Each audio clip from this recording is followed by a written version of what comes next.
আমরা আমাদের প্রয়োজন অনুযায়ী বিভিন্ন সময় ডাক্তার অথবা ডায়েটিশিয়ানের পরামর্শ অনুযায়ী বিভিন্ন ধরনের সাপ্লিমেন্ট নিয়ে থাকি।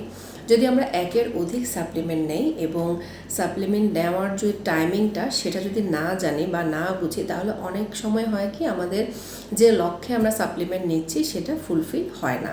যেমন ধরুন ক্যালসিয়াম কী করে, আমাদের বোনের জন্য প্রয়োজন, অস্টিওপোরোসিসের রিস্ক কমাতে সাহায্য করে। আবার ম্যাগনেসিয়াম যেটা আমাদের মুড, এনার্জি, স্লিপকে রেগুলেট করতে হেল্প করে।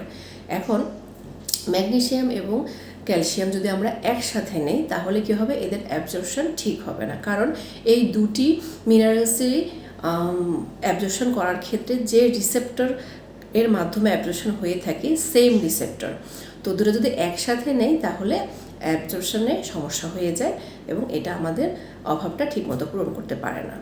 তাহলে যেহেতু ম্যাগনেসিয়ামকে রিল্যাক্সেশনে হেল্প করে, সেই জন্য রাতে নেওয়া ভালো, ক্যালসিয়াম সকালে। আবার যদি ক্যালসিয়ামের সাথে আয়রন একসাথে নেই একই রকম ফল হবে, সেই জন্য দুই টাইমে নিতে হবে। আবার দেখা যায় যে আয়রন ট্যাবলেটের সাথে যদি আমি ভিটামিন সি নেই তাহলে সেটা আয়রনের অ্যাবজর্পশন রেট বাড়িয়ে দেয়।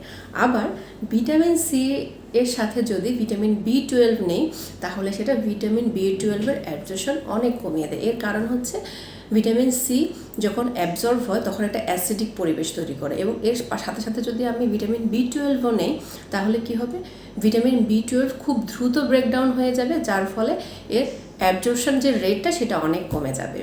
তাই আমরা যখনই সাপ্লিমেন্ট নেব বুঝে শুনে নিতে হবে, সময়টা ঠিকভাবে মেনটেন করতে হবে। ভালো থাকবেন।